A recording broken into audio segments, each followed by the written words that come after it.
اعوذ باللہ من الشیطان الرجیم، بسم اللہ الرحمن الرحیم۔ ناظرین کرام، السلام علیکم ورحمۃ اللہ وبرکاتہ۔ مسائل زندگی میں آپ کا استقبال ہے۔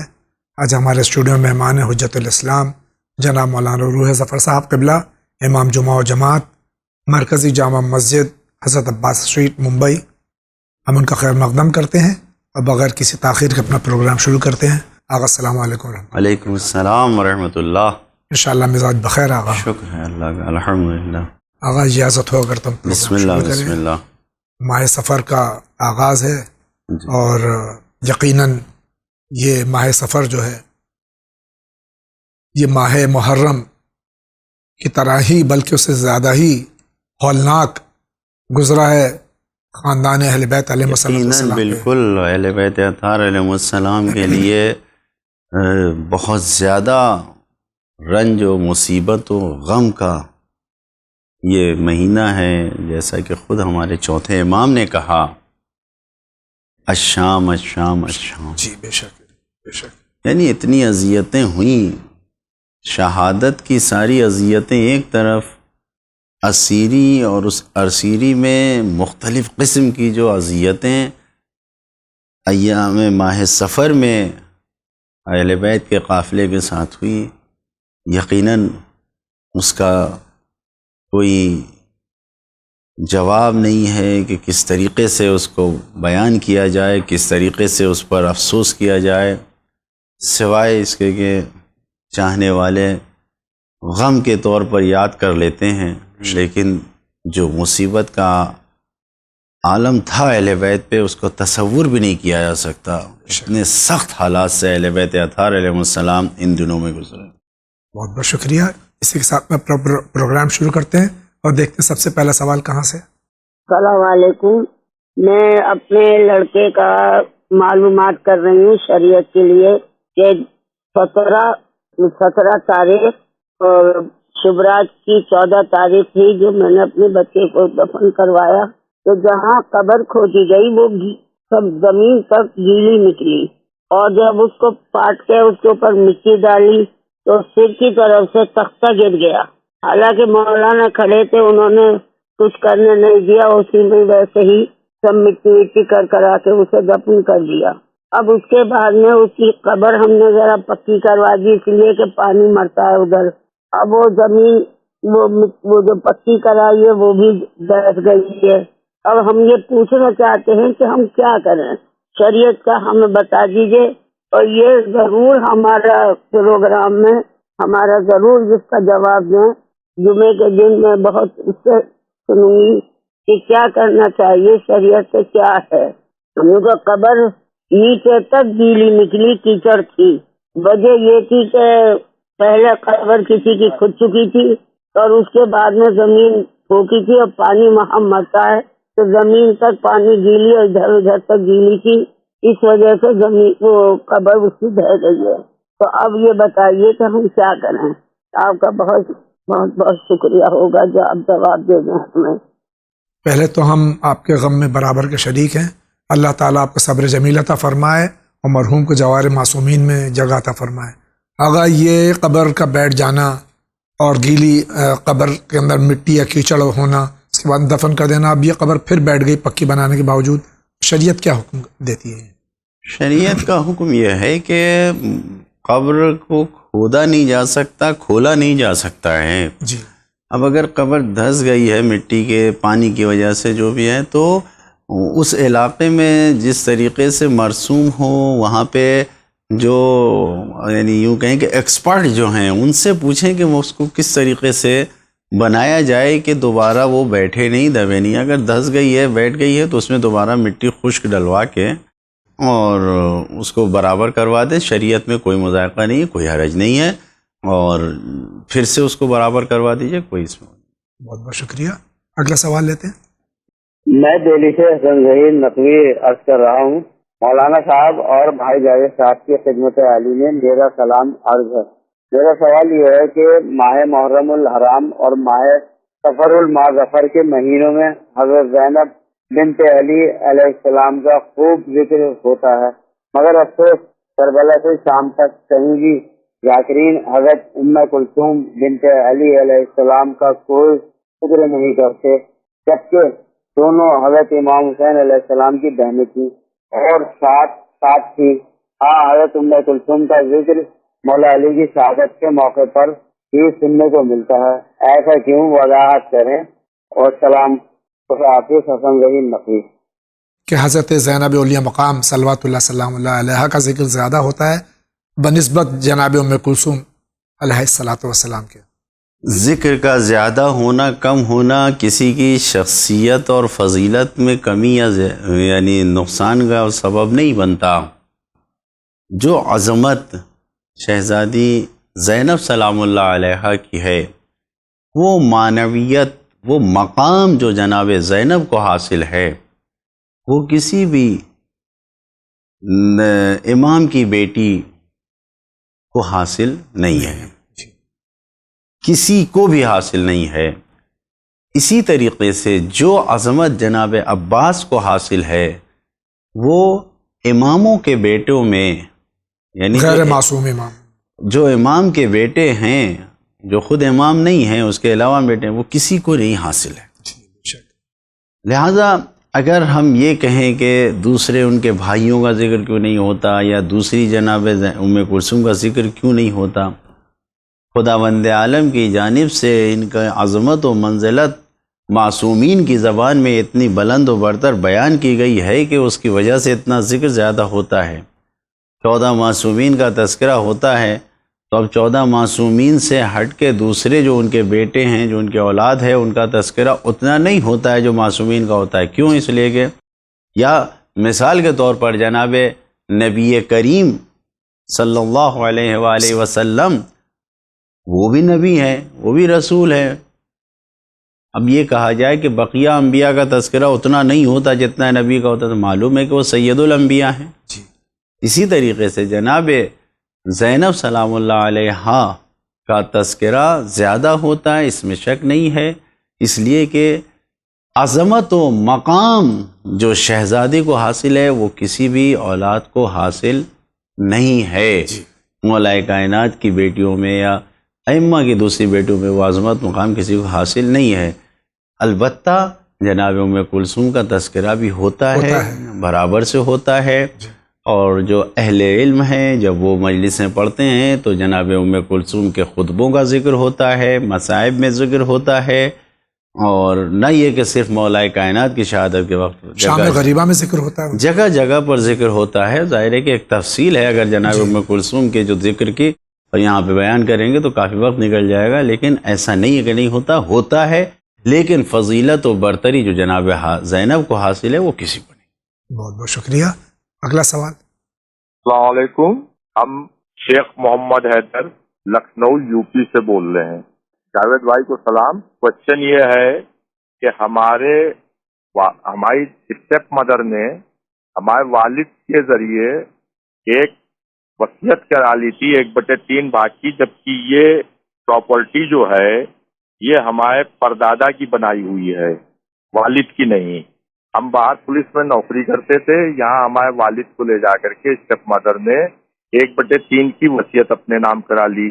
شرعی 1/3 زوجہ کے نام نہیں ہو سکتی، اور مسلم لا کے حساب سے بھی جو ہے کوئی بھی وارث کو جو ہے وصیت نہیں کی جا سکتی مسلم لا کے تحت۔ تو ہم کو اس بارے میں جو ہے بتانے کی زحمت کریں کہ کیا یہ وصیت صحیح ہے؟ یہ ہمارا کوشچن ہے۔ پر دادا کی جائیداد دادا کو ملی ہوگی، دادا کے بعد میں ان کے والد کو ملی ہوگی، والد نے 1/3 کی وصیت اپنی سیکنڈ وائف کو کر دی، تو کیا وہ اس میں صحیح تھے؟ اگر ہوش و حواس کے ساتھ، مکمل ہوش و حواس کے ساتھ انہوں نے کوئی چیز جائیداد، کچھ وصیت، کچھ لکھ دیا ہے، اور وہ بھی 1/3 میں ہے یا مکمل 1/3 میں ہے، تو ان کی وصیت صحیح ہے، نافذ ہے۔ ہاں، اگر 1/3 سے زیادہ کی ہوتی تو اس کے لیے بہرحال دوسرے وارثین کی اجازت ضروری ہوتی ہے۔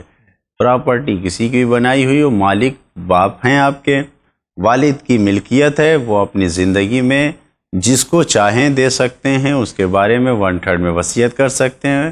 انہوں نے وصیت کیا. ہاں اگر موت کے قریب وصیت کی جائے تو وہ وصیت نافذ نہیں ہوتی ہے. مرض الموت سے قریب جب انسان ہوتا ہے اور ایسے میں کسی کے لیے وصیت کرتا ہے تو وہ وصیت قابل قبول نہیں ہوتی. بہت بہت شکریہ.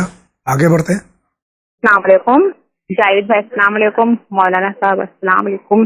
میرا سوال یہ ہے کہ ایک عورت ہے جس کا شوہر اسے چھوڑ دیا ہے، نہ اسے خرچ دیتا ہے، نہ اس کی کوئی ذمہ داری اس نے اٹھا رہا ہے، اور اس کے سب پیسے جو ہے داگینے پیسے لے کر سب بھاگ گیا ہے، نہ وہ کھلا مانگ رہی، طلاق مانگ رہی تو طلاق بھی نہیں دے رہا. تو ایسے میں اس کو کیا کرنا چاہیے؟ وہ دوسرا نکاح کرنا چاہتی ہے کیونکہ اس کے پاس کوئی اور کچھ ایسا ہے بھی نہیں جس سے وہ خرچ کرے، نہ اس کا خود کا گھر ہے، اور وہ خرچ گزارے کے لیے کچھ ہے بھی نہیں، اور 2 بچے بھی ہے. تو ایسے میں وہ کیا کرے عورت؟ آپ بتائیے راستہ میں. السلام علیکم. شوہر نہ اپنی ذمہ داری پوری کر رہا ہے، نہ نفع دے رہا بقول ان کے، بلکہ پیسہ لے کے اور زیور لے کے بھاگ گیا ہے، نہ طلاق دیتا ہے، نہ راضی ہوتا کسی چیز پہ. اب یہ خاتون ہے جس کی اور کوئی بھی یعنی کہ سرپرست اس کا نہیں ہے کہ جو اس کے اخراجات پورے کرے. اس کے لیے کیا حکم ہے؟ بہرحال شوہر کی اجازت ضروری ہے، بغیر اس کے خلا بھی نہیں لیا جا سکتا.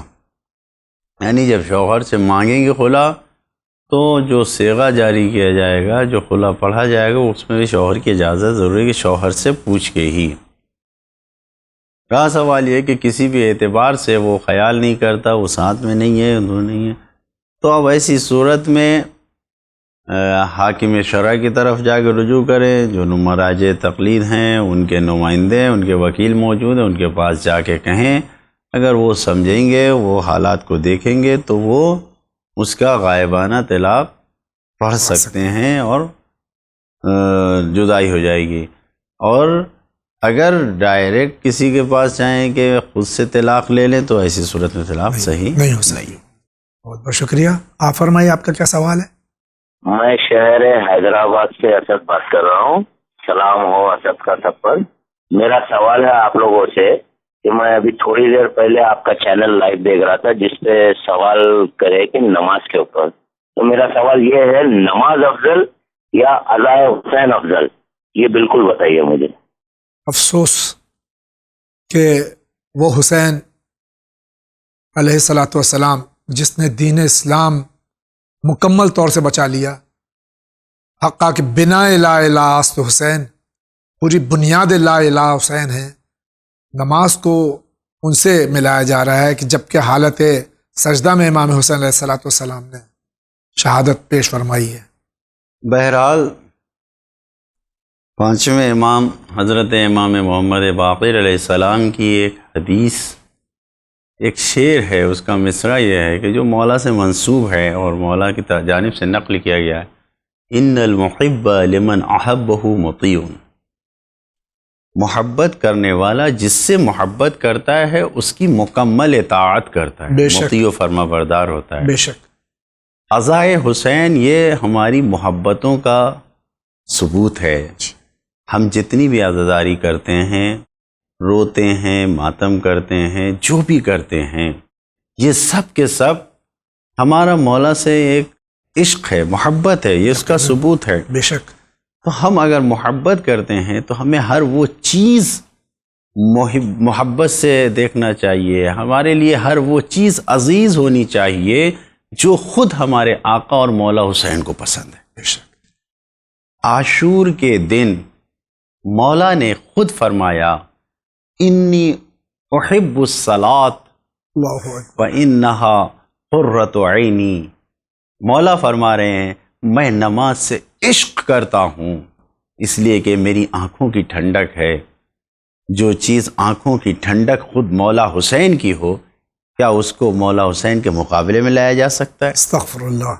ہرگز نہیں. استغفر اللہ. ہماری محبت جو مولا حسین سے ہے، اس محبت کا تقاضا یہ ہے کہ ہم ان چیزوں سے عشق کریں، ہر اس چیز سے عشق کریں جس سے ہمارا مولا عشق کرتا ہے اور خود ہمارا مولا نماز سے عشق کرتا ہے.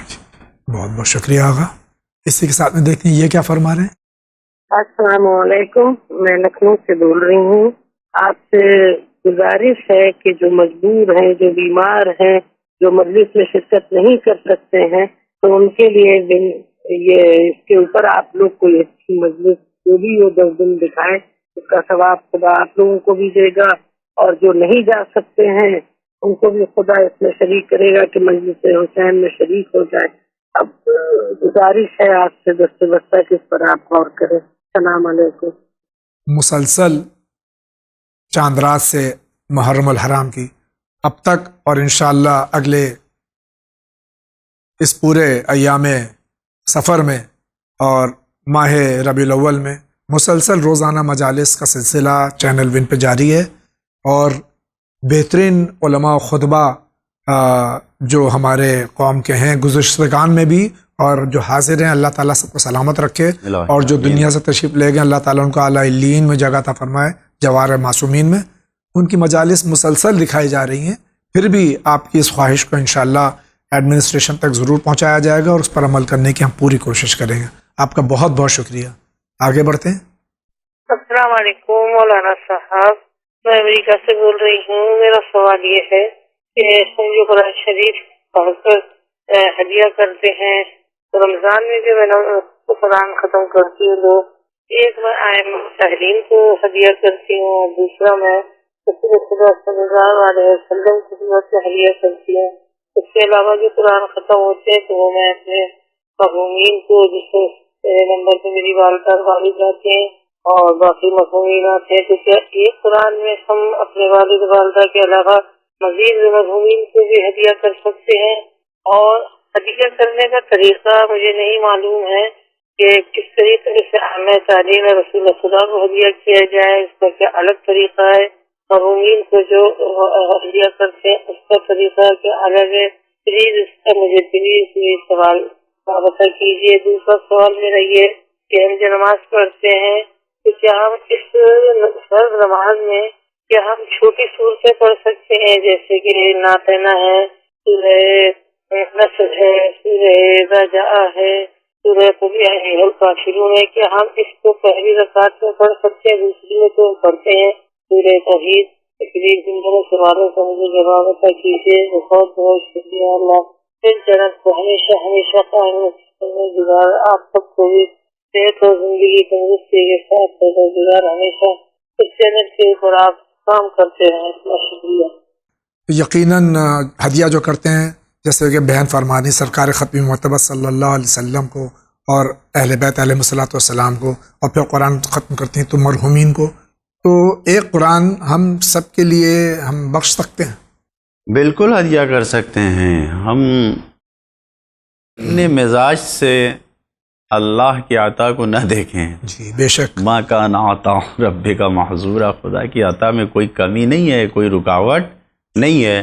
ہم ایک قرآن پڑھ کے جناب آدم سے لے کے اب تک جتنے انسان آئے ہیں سب کو ہدیہ کر دیں، اپنے پورے خاندان کو ایک ہی قرآن میں ہدیہ کر دیں، سارے نبیوں کو ہدیہ کر دیں۔ یقین جانیے جیسے ایک کے لیے ہم پڑھ کے ہدیہ کریں گے، ثواب ایک کو پہنچے گا، اتنا ہی ثواب اسی اعتبار سے اگر ہم سب کو بخش دیں سب کو پہنچے گا۔ کوئی کمی نہیں ہے، روایتوں کی بنیاد پر سب کو شریک کیا جا سکتا ہے، اور طریقہ بھی کوئی الگ نہیں ہے۔ ہم نے قرآن پڑھا، ہم نے کہا کہ خدایا ہم نے یہ جو مثال کے طور پر 30 پارے پڑھے ہیں، اس 30 پارے کا ثواب ہم نے ہدیہ کیا نبی کریم کی خدمت میں، بی بی زہرا سلام اللہ علیہا کی خدمت میں، یا اپنے والدین کی خدمت میں، کوئی فرق نہیں ہے۔ جس کی خدمت میں بھی ہم چاہیں نام لے کے اس کو ہدیہ کر سکتے ہیں، یا دل میں سوچ لیں کہ یہ قرآن ہم نے اس کو ہدیہ کیا، نام لینے کی بھی ضرورت نہیں، ارادہ کر لیں جی ہدیہ۔ دوسرا سوال بہن کا یہ ہے کہ نماز جو ہم پڑھتے ہیں جماعت میں، تو یہ ہے کہ بھائی چھوٹے سورے پڑھے جائیں سورہ حمد کے بعد میں، تو جو ہم فرادہ نماز پڑھتے ہیں خاص طور سے خواتین، تو کیا چھوٹے سورے پڑھ سکتی ہیں؟ بالکل پڑھ سکتی ہیں، کوئی مکمل سورہ ہونا چاہیے۔ جی جو بھی سورہ پڑھیں مکمل، چھوٹا ہو یا بڑا ہو، مکمل سورہ ہمارے یہاں پڑھنا ہے۔ مکتب اہل بیت میں تاکید یہ ہے کہ سورہ پورا پڑھا جائے، چند آیت یا آدھی سورہ، آدھا سورہ یا پونا سورہ نہیں، مکمل سورہ ہونا چاہیے، چاہے وہ سورہ کوثر ہی کیوں نہ ہو، 3 آیت ہو یا سورہ بقرہ ہی کیوں نہ ہو، سورہ بقرہ ہی کیوں نہ ہو. جی پڑھا ہے بعض لوگوں جی نے جو ہے پڑھتے ہیں، صبح مغرب کی نماز، وہ عشاء کی نماز میں سورہ بقرہ پورا جی پڑھا ہے. بے شک پڑھتے ہیں لوگ. بہت بہت شکریہ. آپ فرمائیے آپ کا کیا سوال ہے؟ السلام علیکم، میں ممبئی سے بول رہا ہوں، وسئی سے. میرا نام محمد حیدر ہے اور میں سوال یہ پوچھنا چاہتا ہوں کہ محرم میں ناخن کاٹنا الاؤڈ ہے یا نہیں الاؤڈ ہے؟ اور داڑھی کے لیے بھی جیسے لوگ بولتے ہیں کہ داڑھی بنانا نہیں چاہیے محرم کے دنوں میں اور ناخن نہیں کاٹنا چاہیے، تو یہ الاؤڈ ہے یا نہیں ہے؟ یہی مجھے پوچھنا تھا. اور اگر الاؤڈ ہے تو کچھ مخصوصاً تاریخیں اگر بتا دیں کہ اس تاریخوں میں خاص طور سے اگر نہیں کاٹنا ہے تو. شکریہ. صفائی جو ہے وہ ایمان کا جز ہے. ناخن تراشنا یا چہرہ بنانا محرم الحرام میں کیسا ہے؟ دیکھیے یہ سب چیزیں ایک طریقے سے انسان اپنی خوشی کے لیے کرتا ہے، اپنی صفائی کے لیے کرتا ہے. تو ایام اضحیٰ میں بھی ان کام کو کرنے میں کوئی حرج نہیں ہے. صرف اتنا خیال رہے کہ اس طریقے سے ہم اس کو انجام نہ دیں کہ جس سے کوئی خوشی کا اظہار ہو. بعض وقت ایسا ہوتا ہے کہ انسان اپنے بالوں کو آرائش کر لیتا ہے، سجا لیتا ہے، داڑھی کو سجا لیا اس نے اور ایک اچھا لگنے لگتا ہے، خوشی کا احساس ہوتا ہے. تو اب اگر ایام اضحیٰ ہیں تو محرم کے دنوں میں یہ خوشی کا جذبہ یا احساس پیدا نہ ہو، ورنہ ناخن کاٹنے میں، داڑھی بنانے میں کوئی حرج نہیں ہے. بس یہ خیال رہے کہ کہیں سے ہمارے اندر خوشی کا جذبہ اس کام سے نہ آنے پائے. بہت بہت شکریہ. اگلا سوال. السلام علیکم، دلشاد علی دلی سے. میں یہ کہہ رہا تھا جاوید بھائی، یہ نکاح جو عقد ہے، نکاح ہے، اس میں اللہ ایسی محبت ڈالتا ہے کہ لڑکا اپنے ماں باپ کو بھول جاتا ہے، لڑکی جو ہے وہ اپنے ماں باپ کو بھول جاتی ہے. رشتہ اور اس قدر مضبوط رشتہ ہے. لیکن کچھ لوگ کہتے ہیں کہ تعزیہ دیکھنے سے حسین علیہ السلام کا نکاح ٹوٹ جاتا ہے. تو یہ بات سمجھ میں نہیں آتی. ماں باپ کے چہرے کو دیکھنا تو عبادت بتایا، علماء دین کے چہرے کو دیکھنا عبادت بتایا، اور حسین علیہ السلام کے تعزیے کو دیکھنا ایسی بات ہو گئی کہ نکاح ٹوٹ جاتا ہے. ذرا وضاحت کیجیے. السلام علیکم. تعزیہ دیکھنے سے نکاح ٹوٹ جاتا ہے، یہ کہاں تک صحیح ہے؟ پتہ نہیں، اگر تعزیے کو دیکھنا صحیح ہے تو اس سے کوئی حرج نہیں، اور قطعاً صحیح ہے. یہ تعزیہ کچھ نہیں ہے. یہ جو روزے ہیں عراق میں، ایران میں، یعنی جو معصومین کے روزے ہیں ان کی ایک شبیہ ہے بس. تعزیت سے تعزیہ ہے. ہاں تو یہ تعزیت یعنی یہ اس کی تاریخ کچھ یوں ہے کہ ہندوستان کی ایک شہزادی ہمیشہ عاشور کے دنوں میں عراق جاتے تھے، کربلا معلیٰ. ایک سال ان کی طبیعت خراب ہوئی، وہ نہیں جا سکی.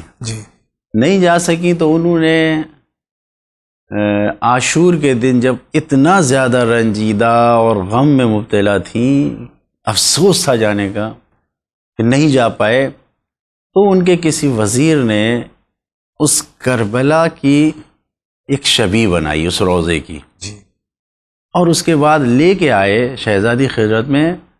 شہزادی نے تعزیت نبی کریم کی خدمت میں، بی بی زہرا کی خدمت میں جو تعزیت کہنا شروع کیا، وہ روزے کی شبیہ کا نام تعزیہ پڑ گیا. تو یہ تعزیہ اسی روزے کی شبیہ ہے، اور کسی شبیہ کے دیکھنے سے کوئی نقصان نہیں ہوتا.